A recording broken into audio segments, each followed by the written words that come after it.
Bonjour à toutes et à tous et merci de nous avoir choisis. Nouveau jour, nouvelle semaine, mais aussi nouvelle année. Bonne et heureuse année à vous tous. Que la paix, la joie, le bonheur, tout ce que vous vous souhaitez soit une réalité palpable dans chacune de vos vies tout au long de cette nouvelle année 2024. Cadeau de Noël, ça continue encore pendant quelques jours et aujourd'hui, nous allons parler d'un nouveau cadeau à offrir à l'enfant Jésus. Mais de quel cadeau s'agira-t-il? Nous allons parler avec l'archevêque de Cotonou, Monseigneur Roger Roumbédi, qui est avec moi sur ce plateau. Bonjour, Excellence. Bonjour. Merci d'être avec nous. Alors, dites-nous, Monseigneur, quel cadeau pouvons-nous offrir à l'enfant Jésus en ce premier jour de l'an 2024?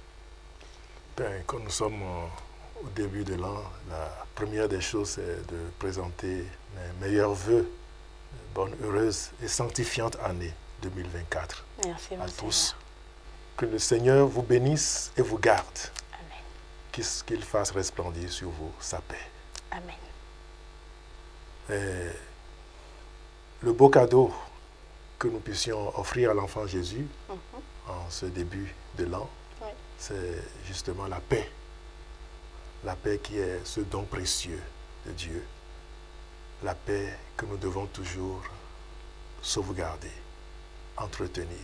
Surtout en ce moment où notre monde est secoué de toutes parts par toutes sortes de conflits, de guerres, de mésententes. Il s'agit pour nous de devenir des artisans de paix.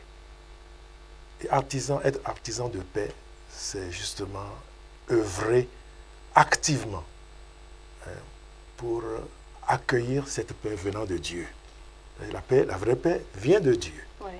Et c'est du moment où nous recevons cette paix de Dieu que nous pouvons la partager et en être de véritables artisans. Et donc, de ce point de vue, il ne faudrait pas qu'on attende que ce soit les autres Qui nous qui offrent cette paix. avant que nous l'offrions.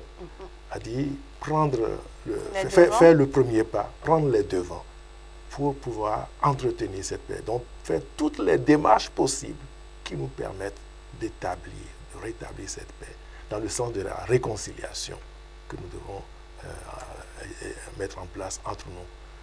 Et être artisan de paix, c'est aussi se décider à faire ce premier pas et essayer de sauvegarder, coûte que coûte, quoi qu'il en soit, ne pas laisser les situations se détériorer avant de s'engager pour œuvrer à cette paix et à cette réconciliation. Et tout cela nous permettrait vraiment de redonner un nouveau visage à notre monde, à nos sociétés, à nos familles. Et c'est la démarche que le Christ nous propose, lui qui vient faire la paix sur cette terre. Et les anges qui chantent, Jésus venant ce monde, il dit gloire à Dieu au plus haut des cieux et paix sur la terre aux hommes qui l'aiment. Donc offrons donc cette paix autour de nous et accueillons surtout la paix qui vient de Dieu pour pouvoir devenir nous aussi des reflets de cette paix, les uns vis-à-vis des autres, dans nos rapports interpersonnels.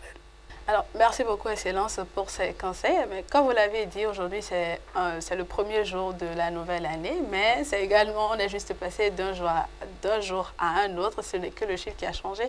Pour ces personnes-là qui sont dans des conflits, qui sont impliquées dans des conflits, que ce soit dans les familles, dans les couples, sur nos lieux de travail, quelle action concrète leur proposez-vous justement pour faire ce premier pas? Parce que justement, tout le monde n'arrive pas à faire le premier pas, mais également ceux à qui on parle, celui avec qui on est en conflit, peut ne pas être ouvert à la discussion, peut ne pas être ouvert à cette paix que nous voulons lui offrir. Alors, que nous proposez-vous de façon concrète?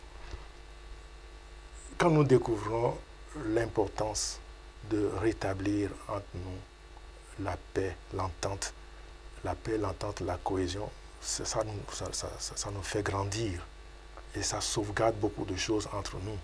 Alors, si nous sommes incapables vraiment de nous engager vers l'autre, de faire le premier pas vers l'autre, on peut passer par des médiateurs, des gens qui jouent la médiation et qui peuvent vraiment parler avec celui avec qui nous ne nous entendons pas et qui nous amènent vraiment à nous voir et à parler cœur à cœur entre nous.